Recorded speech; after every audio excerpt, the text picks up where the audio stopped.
Hi guys, welcome back to my YouTube channel. ಎಲ್ಲರೂ ಹೇಗಿದ್ದೀರಾ friends? ನಾನಂತೂ ಚೆನ್ನಾಗಿದ್ದೀನಿ. ಸೊ ಇವತ್ತು ಬೆಳಗ್ಗೆನೇ ಎದ್ದು ಟೀಗೆ ಮಾಡಿಕೊಟ್ಟು ಮತ್ತು ಕಾಫಿ ಮಾಡಿಕೊಟ್ಬಿಟ್ಟು ಹಾಲು ಕಾಯಿಸ್ಕೊಟ್ಬಿಟ್ಟು ಮಕ್ಳಿಗೆಲ್ರಿಗೂ ಸೀದಾ ಹೊಲ್ದಕ್ಕೆ ಬರ್ತಿದ್ದೀನಿ. ಹೊಲ್ದಕ್ಕೆ ಏನು ಮಾಡೋಕ್ಕೆ ಬಂದಿದ್ದೀನಿ ಅಂತಂದರೆ ಶುಂಠಿ ಹಾಕ್ತೀವಿ ಫ್ರೆಂಡ್ಸ್. ಅದಕ್ಕೆ ಪೈಪ್ಲೈನ್ ಮಾಡೋಕ್ಕೆ ಆಳುಗಳಿಗೆ ಹೇಳಿದ್ವಿ. ಆಳುಗಳು ಚಕ್ಕರ್ ಕೊಟ್ಟರು. ದುಡ್ಡು ಇಸ್ಕೊಂಡೋಗಿರೋ ದುಡ್ಡಿಗೆಲ್ಲ ಕುಡ್ಕೊಂಡು ಮಲ್ಗವ್ರೆ ಫ್ರೆಂಡ್ಸ್. ಕರೆಯೋಕೆ ಹೋದರೆ ಒಳಗಿಂದ ಆಚೆಗೆ ಬರೋಲ್ಲ. ಹಾಗಾಗಿ ಅವ್ರನ್ನ ನಂಬ್ಕೊಂಡು ಕೂತ್ಕೊಂಡ್ರೆ ಆಗಲ್ಲ ಅಂತ ಅಂದ್ಬಿಟ್ಟು ನಾವೇ ಪೈಪ್ಲೈನ್ ಮಾಡಿಬಿಡೋಣ ಅಂತ ಅಂದ್ಕೊಂಡು ಬಂದಿದ್ದೀವಿ.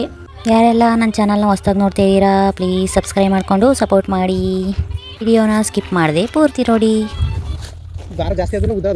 ಸರಿಗವೆ. ಮೊನ್ನೆ ದಿನ ಕೆಲಸಕ್ಕೆ ಬರಲಿ ಅಂತ ಅಂದ್ಬಿಟ್ಟು 1,000 ದುಡ್ಡು ಕೊಟ್ಟು ಕಳಿಸಿದ್ರು ಒಬ್ರಿಗೆ. ಆದರೆ ಅವರು 3 ದಿನದಲ್ಲಿ 1,000 ದಿನದಲ್ಲಿ 1,000 ದುಡ್ಡು ಇಸ್ಕೊಂಡೋಗಿ 3 ದಿನದಿಂದನೂ 3 ಲೋಕ ನೋಡ್ಕೊಂಡು ಮನ್ಗವ್ರೆ. ನಮ್ಮನೆಯವರು ನೆನ್ನೆಯಿಂದನೂ ಹೋಯ್ತಾರೆ ಫ್ರೆಂಡ್ಸ್ ಕರ್ಕೊಬರಕ್ಕೆ ಅಂತ ಅಂದ್ಬಿಟ್ಟು. ಅವರು ನೆನ್ನೆನೂ ಇಲ್ಲ ಇವತ್ತೂ ಇಲ್ಲ. ಅವ್ರು ಬಂದಿದ್ರೆ ನಾವು ಹೊಲ್ದಕ್ಕೆ ಬರೋ ಅಂಥ ಪರಿಸ್ಥಿತಿನೇ ಬರ್ತಿದ್ದಿಲ್ಲ. ಬಿಸಿಲು ಜಾಸ್ತಿ ಆಗ್ಬಿಟ್ಟೈತೆ. ಬೆಳಗ್ಗೆನೇ ಬಿಸಿಲಲ್ಲಿ ಕೆಲಸ ಮಾಡಿದ್ರೆ ಗೊತ್ತಾಗೋದಿಲ್ಲ ಬಿಸಿಲು ಜಾಸ್ತಿ ಅಂತ. ಬೆಳಗ್ಗೆನೇ ಕೆಲಸ ಮಾಡಿದ್ರೆ ಕ್ಯಾಲ್ಸಿಯಂ ಸಿಗ್ತದೆ. ಕ್ಯಾಲ್ಸಿಯಂ ಅಲ್ಲ, ವಿಟಮಿನ್ನು ಎಷ್ಟು ಬಿಸಿಲು ಸಂದಕ್ಕಾದ್ರೆ ಸಿಕ್ಕಿಲ್ಲ. ಅದು ವಿಟಮಿನ್ ಡಿ, ಅದೇ ಕ್ಯಾಲ್ಸಿಯಂ ಅನ್ನೋದು.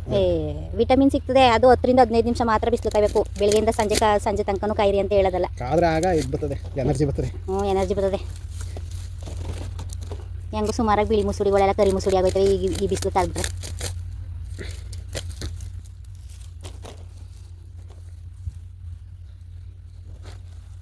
ಯಾರು ಬರ್ತೀರಾ ಫ್ರೆಂಡ್ಸ್ ಶುಂಠಿ ಹಾಕಕ್ಕೆ? ರೂಪಾಯಿ ಲಾಟ್ರಿಯಾ ಎಲ್ಲಾರ್ಗೂ 10 ರೂಪಾಯಿ ಕೊಟ್ರು. ಸಾದು ಮಾತ್ರ ಕೊಟ್ಟಿಲ್ಲ 10 ರೂಪಾಯಿ. ನೀವಿರೋದು 6 ಜನ. ಆ ಅಜ್ಜಿ 50 ರೂಪಾಯಿ ಕೊಟ್ರೆ 5 ಜನಕ್ಕೆ ಆಯ್ತಪ್ಪ. ಸಾರಿ ಆಮೇಕಿಂದವ ಸಾದು ಕೊಡ್ಲಿಲ್ಲ. ಸಾದು ಬ್ಯಾಡಿ ನಂತವು ಈ ಬಿಸ್ಕೆಟ್ ಅಂದ್ರೆ ಇದೆ ಸಾಕು ಬಿಸ್ಕೆಟ್ ಅಂತ 10 ರೂಪಾಯಿಂದ ಬಿಸ್ಕೆಟ್ 10 ರೂಪಾಯಿ ಬಿಸ್ಕೆಟ್ ಇದೆ. ನಮ್ಮನೆ ಬಾತ್ ಮಾಡಿ ಕೊಟ್ಟು ಕಳಿಸಿದ್ದಾರೆ. ನಾನು ನಮ್ಮ ಯಜಮಾನ್ರು ಒದ್ದಾಡ್ತೀವಿ ಅಂದ್ಬಿಟ್ಟು 2 ಬಾಕ್ಸಲ್ಲಿ ಮೊಸರು ಕೊಟ್ಟು ಕಳ್ಸಾರೇನು ಫ್ರೆಂಡ್ಸ್ ನೋಡಿ. ನಮ್ಮಮ್ಮ ಅಡುಗೆ ರೆಡಿ ಆದಮೇಲೆ ಊಟ ತರ್ತೀನಿ ಅಂತ ಹೋಗಿದ್ರು. ಆದರೆ ಯಾರೋ ಗೆಸ್ಟ್ ಬಂದಿದ್ರು ಅಂತ ಅಂದ್ಬಿಟ್ಟು ನನ್ನ ಮಗನ ಕೈಲಿ ಊಟ ಕೊಟ್ಟು ಕಳಿಸಿದ್ರು. ನನ್ನ ತಂಗಿ ಮನೆ ಹತ್ರ ಇರೋದ್ರಿಂದ ಊರಿಂದ ಬಂದಿದ್ದಾಳಲ್ವ ಸೊ ಫ್ರೆಂಡ್ಸ್, ಹಾಗಾಗಿ ಅವಳೇ ಬಾತ್ ಮಾಡಿ ಕೊಟ್ಟು ಕಳಿಸಿದ್ಲು.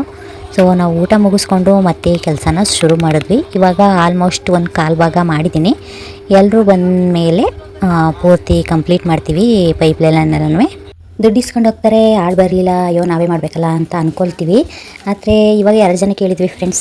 ಅವ್ರು ಬಂದಿಲ್ಲ ಅಂತ ಅಂದ್ಬಿಟ್ಟು ಅವತ್ತು ಪೂರ್ತಿ ನಾವೇ ಕೆಲಸ ಕಂಪ್ಲೀಟ್ ಮಾಡ್ಕೊಂಡ್ವಿ. ಅವ್ರಿಗೆ ಬೆಳಗ್ಗೆಯಿಂದ ಮಧ್ಯಾಹ್ನ ತನಕ 600 ರೂಪಾಯಿ ಕೊಡಬೇಕು ಮತ್ತು ಒಂದು ಎಣ್ಣೆ ಪ್ಯಾಕೆಟ್ ಕೊಡಬೇಕು, ಅಂದರೆ ಡ್ರಿಂಕ್ಸು. ಸೊ ಇವಾಗ ಅಷ್ಟು ಉಳಿಸಿದ್ವಿ ಅಂತ ಅಂದ್ಕೊಳ್ಳಿ. ನಾವು ಕೆಲಸ ಮಾಡ್ತಾಯಿದ್ವಿ. ಅಷ್ಟರಲ್ಲಿ ನನ್ನ ಫ್ರೆಂಡು ಅವ್ರ ತವರೂರಲ್ಲಿ ದೇವಸ್ಥಾನದ ಪೂಜೆ ಇತ್ತು ಅಂತ ಬಂದಿದ್ಲು. ನನ್ನ ಫ್ರೆಂಡು ತಾಯಿ ಮನೆ ಕೂಡ ನಮ್ಮೂರ ಪಕ್ಕನೇ. ಸೊ ಹಾಗಾಗಿ ಮಾತಾಡ್ಸ್ಕೊಂಡು ಹೋಗೋಕ್ಕೆ ಬರ್ತೀನಿ ಅಂತ ಹೇಳಿದ್ರು ಫ್ರೆಂಡ್ಸ್. ಅವರು ಅದಕ್ಕೆ ಮನೆಯವರು ಸ್ಯಾರಿ ಎಲ್ಲ ತಂದಿದ್ರಂತೆ. ಸೊ ಅದನ್ನು ಆ ಥರ ನೋಡ್ತಾ ಕೂತಿದ್ದೀವಿ. ಹೆಣ್ಮಕ್ಳು ಬುದ್ಧಿ ಗೊತ್ತಲ್ಲ ಫ್ರೆಂಡ್ಸ್, ಏನಾದರೂ ಸೀರೆ ತಂದಿದ್ದಾರೆ ಅಂತಂದರೆ ಅದನ್ನು ನೋಡಿ ಅದೇನು ರೈಟು ಅಂತ ಕೇಳಿ ಇದೇ ಅಲ್ವಾ ಅವ್ರ ಬುದ್ಧಿ. ಸೊ ನನ್ನ ಫ್ರೆಂಡನ್ನ ಮಾತಾಡಿಸಿ ಮತ್ತೆ ನಾವು ಉಳಿಕೆ ಕೆಲಸನ ಮಾಡೋಕ್ಕೆ ಅಂತ ಅಂದ್ಬಿಟ್ಟು ಇನ್ನೂ ಒಂದು ಅರ್ಧ ಕೆಲಸ ಮಿಕ್ಕಾಬಿಟ್ಟಿತ್ತು. ಸೊ ಅದನ್ನು ಮಾಡೋಕ್ಕೆ ಅಂತ ಅಂದ್ಬಿಟ್ಟು ಮತ್ತೆ ಜಮೀನ್ ಹತ್ರ ಹೋದ್ವಿ. ಏನಿಲ್ಲ ನನ್ನ ಫ್ರೆಂಡ್ ಹೋಗಿವೆ ಅಂತ ಅಂದೆ, ಆದರೆ ಅವಳು ಉಳ್ಕೊಳ್ಳಿಲ್ಲ ಫ್ರೆಂಡ್ಸ್. ಮಕ್ಕಳೆಲ್ಲನೂ ಬಿಟ್ಬಿಟ್ಟು ಬಂದಿದ್ದೀನಿ.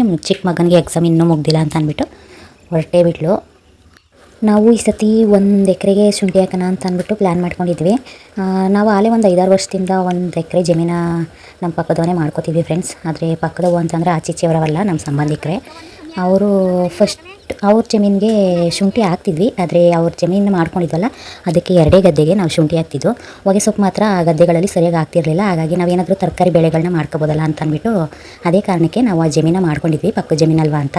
ಅವರು ಫಸ್ಟ್ ಟೈಮು ಮಾಡ್ಕೊಂಡಿದ್ದ ವರ್ಷ ಶುಂಠಿ ಹಾಕಿದ್ವಲ್ಲ, ಅವಾಗ ಏನೂ ಕೇಳಿಲ್ಲ. ಈ ವರ್ಷ ಶುಂಠಿ ಹಾಕ್ಬೇಡಿ ಅಂತಂದರು. ಹಾಗಾಗಿ ನಮ್ಮ ಜಮೀನು ಮಾತ್ರ ಇವಾಗ 3/4 ಎಕರೆ ಹಾಕ್ತಿದ್ವಿ. ನಾವು ಜಮೀನೆಲ್ಲ ಉಳಿಸಿದ ಫ್ರೆಂಡ್ಸ್. ಸೆಣಬೆಲ್ಲ ನೆಚ್ಚಿ ಅದಕ್ಕೆ ಔಷಧಿ ಹೊಡೆದು ಗೊಬ್ಬರ ಹಾಕಿ ಮತ್ತು ಒಂದು 4 ರಿಂದ 5 ಸಲ ಟ್ಯಾಕ್ಟ್ರಲ್ಲೇನೋ ಉಳಿಸಿದ್ವಿ. ಆದರೆ ಅವರು ಆ ಥರ ಹೇಳಿದ್ರು, ಅವ್ರ ಜಮೀನು ಅವ್ರು ಯಾರು ಮಾಡ್ಕೊಳ್ಳಿ, ನಮಗೆ ಹೊಗೆ ಸೊಪ್ಪಾಗೋದಿಲ್ಲ ಏನಿಲ್ಲ, ಸುಮ್ಮನೆ ಬೋರ್ವೆಲ್ ಇಲ್ಲ ಫ್ರೆಂಡ್ಸ್ ಅವ್ರದ್ದು. ಹಾಗಾಗಿ ತುಂಬ ಲಾಸ್ ಆಗುತ್ತೆ ಅಂತ ಅಂದ್ಬಿಟ್ಟು ಈ ವರ್ಷ ಬಿಟ್ಬಿಟ್ಟು ಬರೀ ನಮ್ಮದು 3/4 ಎಕರೆಗೆ ಮಾತ್ರ ಶುಂಠಿ ಹಾಕ್ತಿದ್ದೀವಿ. ಎಕರೆಗೆ ಎಷ್ಟು ಅಮೌಂಟು ಶುಂಠಿ ಹಾಕೋಕ್ಕೆ ಅಂತ ಅಂದ್ಬಿಟ್ಟು ನಾವೆಷ್ಟು ಕೊಟ್ಟಿವಿ ಅಂತ ಅಂದ್ಬಿಟ್ಟು ನೆಕ್ಸ್ಟ್ ವೀಡಿಯೋದಲ್ಲಿ ಶುಂಠಿ ಹಾಕ್ತಾರಲ್ಲ ಆ ವಿಡಿಯೋದಲ್ಲಿ ಹೇಳ್ತೀನಿ ಎಷ್ಟು ಇಸ್ಕೊತಾರೆ ಅಮೌಂಟು ಅಂತ ಅಂದ್ಬಿಟ್ಟು ನಮ್ಮ ಕಡೆ. ಸೊ ಅಲ್ಲಿಂದ ಬಂದು ಮಕ್ಕಳೆಲ್ಲರೂ ಫ್ರೀಯಾಗಿ ಕುಂತಿದ್ರು. ಸೊ ಎಲ್ಲರನ್ನೂ ಕರ್ಕೊಂಡು ಹೊಗೆ ಸಸಿ ಟ್ರೈ ಮಾಡೋಣ ಅಂತ ಅಂದ್ಬಿಟ್ಟು ಕೂತಿದ್ವಿ. ನಾವು ಯಾವಾಗಲೂ ಟ್ರೈ ಸಸಿ ಮಾಡೋಕ್ಕೆ ಆಳುಗಳನ್ನ ಕರ್ಕೊಳ್ಳೋದಿಲ್ಲ. 5 ಗಂಟೆ ಆಗಲಿ 6 ಗಂಟೆ ಆಗಲಿ ಕೂತ್ಕೊಂಡು ನಾವೇ ಮಾಡ್ಕೋತೀವಿ. ಮನೆ ಹತ್ರನೇ ಹೊಗೆ ಸಸಿ ಓದಿರೋದ್ರಿಂದ. ಮಾಮೂಲಿ ದಿನ ಆಗಿದ್ದಿದ್ರೆ ವಾರಕ್ಕೆ 1 ಸಲ 2 ಸಲ ನೆನಪು ಮಾಡ್ಕೊತಾರವು ಚಿಕನ್ನ. ಆದರೆ ದೇವ್ರ ಪೂಜೆ ಆದಾಗಿಂದ ಒಂದು ಸಲಿನೂ ತಿನ್ನಬೇಕು ಅಂತ ಅನಿಸಲೇ ಇಲ್ಲ, ಏನು ಅಂತ ಗೊತ್ತಿಲ್ಲ. ಸದ್ಯಕ್ಕೆ ಇವಾಗ ಮಾಡ್ತಾಯಿದ್ದೀವಿ. ಸಂಕ್ರಾಂತಿ ಹಬ್ಬ ಆಗಿ 2 ತಿಂಗಳಾಯ್ತಾನೋ. ಸಂಕ್ರಾಂತಿ ಹಬ್ಬದ ವರ್ಷ ದಿನಾನೇ ಲಾಸ್ಟು ಮಾಡಿದ್ದು, ತಿಂದಿದ್ದು ಅದೆಲ್ಲ ಅಷ್ಟು ಅನಿಸ್ತದೆ. ಹಾಂ, ವಿಡಿಯೋ ಲೆಂತ್ ಆದರೆ ನಿಮಗೂ ನೋಡೋಕ್ಕೂ ಬೇಜಾರು ಅನಿಸುತ್ತೆ ಫ್ರೆಂಡ್ಸ್. ಹಾಗಾಗಿ ವಿಡಿಯೋನ ಇಲ್ಲಿಗೆ ಎಂಡ್ ಮಾಡ್ತಾಯಿದ್ದೀನಿ. ವಿಡಿಯೋನ ಪೂರ್ತಿ ನೋಡಿದ್ದಕ್ಕೆ ಧನ್ಯವಾದಗಳು. Thank you for watching.